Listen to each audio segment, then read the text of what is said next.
Hello students, कैसे हैं आप सभी। आज हम 11th क्लास माइक्रो इकोनॉमिक्स का सेकंड चैप्टर कंटिन्यू करेंगे। आज हमारा थर्ड लेक्चर है सेकंड चैप्टर को लेकर, जहां पर फर्स्ट चैप्टर में हमने सारे टॉपिक कवर कर लिए हैं, उसमें से कुछ भी नहीं बचा हुआ। और जो हमारा सेकंड चैप्टर है, यहाँ पे हमने पढ़ा था central problems of an economy and production possibility curve की डेफिनेशन, शेड्यूल एंड उसके ग्राफ। फिर हमने पढ़ा था मार्जिनल रेट ऑफ ट्रांसफॉर्मेशन यानी एमआरटी एमओसी क्या होता है, और हमने जाने थे पीपीसी के फीचर्स। ठीक है, आज की वीडियो हमारी बहुत ही इंपॉर्टेंट होने वाली है। जैसा मैंने आपको लास्ट वीडियो में बताया था, आपके जितने भी वैल्यू बेस्ड क्वेश्चन होते हैं वो सभी पीपीसी से होते हैं। तो ये वाला टॉपिक आपको बहुत ही हेल्प करने वाला है। पीपीसी का बहुत ही इंपॉर्टेंट टॉपिक है। आइए बिना टाइम वेस्ट किए हुए स्टार्ट करते हैं इसको। हमारा फर्स्ट टॉपिक है आज का attainable and unattainable combination of output. यानी अटेनेबल कॉम्बिनेशन किसको बोलते हैं और अनअटेनेबल कॉम्बिनेशन किसे बोलते हैं। आइए इसको हम ग्राफ के थ्रू समझते हैं। पीपीसी की शेप के बारे में तो पता ही है आप सभी को, डाउनवर्ड होती है और कनकेव होती है। ये आप लोगों ने अच्छे से पढ़ा है, मुझे पता है। जैसे मान लीजिए y एक्सिस पे मैंने लिख दिया गुड बी और x एक्सिस पे मैंने लिख दिया गुड ए। यहां पर मैं पीपीसी ड्रॉ कर रहा हूं, किसी भी तरीके से आप कर सकते हैं, बस कनकेव होना चाहिए। यहां हो गया P, यहां पर हो गया Q, ये R, यहां पर S। अंदर ही डाल देते हैं पॉइंट T, यहां U, एक बाहर भी पॉइंट ले लेते हैं V। ठीक है, तो समझिए अब अटेनेबल और अनअटेनेबल कॉम्बिनेशन हम एक्चुअली कहते किसको है। पीपीसी के ऊपर, यानी जो पीपीसी लाइन है आपकी, पीपीसी लाइन के ऊपर या फिर पीपीसी लाइन के अंदर जितने भी पॉइंट्स होते हैं वो सभी होते हैं हमारे अटेनेबल कॉम्बिनेशंस। ठीक है, यानी कि अटेनेबल का मतलब क्या हुआ, जिसको मैं प्राप्त कर सकता हूं, जिसको मैं अटेंड कर सकता हूं। यानी मेरे पास, जैसा मैंने आपको फर्स्ट वीडियो में बताया था इस चैप्टर की, कि जितने भी रिसोर्सेज होते हैं वो कैसे होते हैं, लिमिटेड होते हैं, और जो टेक्निक होती है वो कांस्टेंट होती है। टेक्निक को भी हम चेंज नहीं कर सकते। तो मेरे पास जितने लिमिटेड रिसोर्सेज हैं, अगर इन सारे रिसोर्सेज को मैं गुड ए के प्रोडक्शन पे खर्च करूंगा तो कितना होगा, ओपी। अगर गुड ए का प्रोडक्शन में बनाऊंगा तो कितना होगा, ओपी।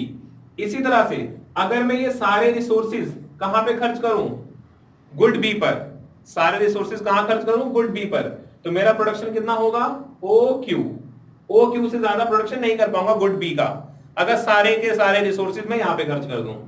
और उसके बीच में ही ये सारे कॉम्बिनेशन है कि अगर मैं इतना प्रोडक्शन इसका करता हूं तो इसका इतना हो पाएगा। इस तरह से मेरे यहाँ पे जितने कॉम्बिनेशन बने हुए, तो पीपीसी लाइन के ऊपर जितने भी पॉइंट्स आते हैं वो सारे क्या है, मेरे अटेनेबल कॉम्बिनेशन।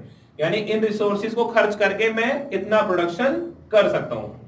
या फिर अगर मैं अंदर भी प्रोडक्शन करना चाहूं तो अंदर भी कर सकता हूं। लेकिन मेरा प्रोडक्शन अंदर कब आएगा, जब ये जो मेरे जितने भी रिसोर्सेज हैं मैं इन सभी का प्रॉपर तरीके से यूज नहीं कर पाता तो। यानी जितने भी रिसोर्सेज हैं, अगर मैं इन सभी का प्रॉपर तरीके से अच्छे ढंग से अगर ऑप्टिमम यूज नहीं कर पाता मैं इसका, तो जितने भी मेरे पॉइंट्स है वो कहां आएंगे, यहां इसके अंदर आएंगे। लेकिन होगा ये भी अटेनेबल, क्योंकि मैं इसको भी तो प्राप्त कर सकता हूं ना। तो ये वाले पॉइंट्स भी क्या होंगे मेरे लिए, अटेनेबल। ठीक है, अच्छा। अब जितने मेरे रिसोर्सेज हैं इन सबको अगर मैं अच्छे से यूज करूंगा तो कहां पर आऊंगा मैं, इस पीक्यू लाइन पर आऊंगा। तो इसके बाहर जितने भी पॉइंट्स होंगे, जैसे पॉइंट वी, ये पॉइंट वी मेरे लिए क्या है, अनअटेनेबल कॉम्बिनेशन।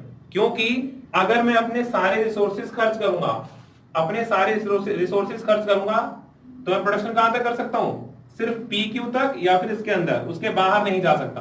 तो ये मेरा क्या होगा, अनअटेनेबल कॉम्बिनेशन। तो यहां लिख लेते हैं हम, जो पॉइंट वी है ये अनअटेनेबल है,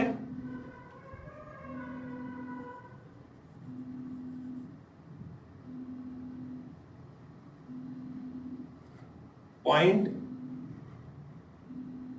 पी क्यू आर एस, ये सब क्या है मेरे, अटेनेबल। ठीक है, और ये जो यहां पर टी यू है,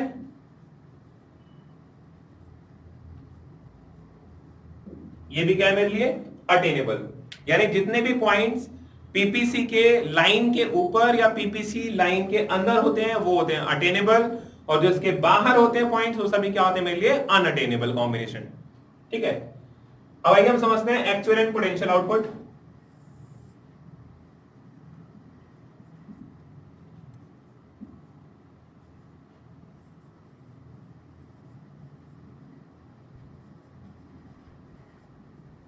good A good B, PPC बनाते हैं यहाँ पर P Q R S P U. ठीक है, ये कुछ मैंने यहां पर पॉइंट्स बनाए हैं। तो देखिए, जैसे मान लीजिए आपकी स्ट्रेंथ हो सकती है कि अगर आपको अच्छी स्कूलिंग, अच्छा ट्यूशन, अच्छी गाइडेंस, बुक्स, अच्छा पढ़ने के लिए रूम फैसिलिटी, अगर आपको हर चीज प्रॉपर तरीके से अच्छी मिल रही है, तो मान लीजिए आपके मार्क्स कितने आएंगे मैक्सिमम 100 में से 100, यानी आप मैक्सिमम मार्क्स कितने ला सकते हो 100 में से 100 ला सकते हो, यानी आपकी पोटेंशियल कितनी है 100 में से 100 मार्क्स लाने की। कुछ बच्चों की पोटेंशियल क्या होगी 100 में से 95 मार्क्स लाने की, कुछ की पोटेंशियल क्या होगी 100 में से 90 लाने की। लेकिन जिसकी पोटेंशियल थी 100 में से 90 मार्क्स लाने की, उस बच्चे के आ गए 60 मार्क्स। ठीक है, उसे वो बहुत दुख तो होता है, उसे कितने मार्क्स आ गए 60 मार्क्स। तो ये क्या है उसके एक्चुअल। तो इसी तरह से अगर हम किसी भी गुड्स का प्रोडक्शन करते हैं और हमें पता है अगर इन सभी रिसोर्सेज का प्रॉपर तरीके से यूज हुआ तो हमारा प्रोडक्शन इतने केजी आ जाएगा, तो वो क्या थी उसकी potential. But at the end हमारे सामने जो रिजल्ट आता है वो हमारे सामने क्या होता है एक्चुअल आउटपुट। तो इसी तरह से अगर हम अपने सारे रिसोर्सेज का प्रॉपर तरीके से यूज करते हैं तो वो कहां आएगा इस वाली लाइन पे, इस लाइन से बाहर नहीं जा सकता। देखिए हमने यहां सीखा था, यानी हमारे पास जितने भी रिसोर्सेज होते हैं उन सभी का यूज करेंगे तो कहां पे आएगा इस वाले लाइन पर। तो लाइन पर जितने भी पॉइंट्स होते हैं इन सबको क्या बोलते हैं हम पोटेंशियल आउटपुट।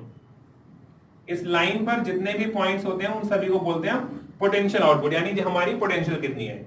हाँ, इसको अटेनेबल भी बोलते हैं, वो अलग बात है। ठीक है, उसके बाद एक्चुअली आपने अपने रिसोर्सेज का यूज किया और कहीं ना कहीं आपसे कुछ गड़बड़ हो गई, आपके रिसोर्सेज का आप प्रॉपर तरीके से यूज नहीं कर पाए, तो उसके बाद जो हमारा रिजल्ट आता है उसको बोलते हैं हम एक्चुअल आउटपुट। तो यानी जो पॉइंट टी और यू है ये हमारा क्या है एक्चुअल आउटपुट है।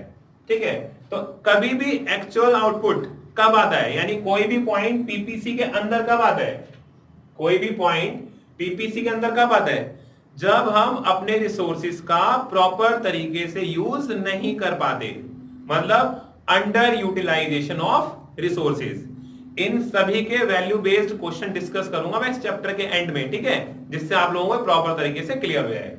तो मिलते हैं अब हम अपनी नेक्स्ट वीडियो में।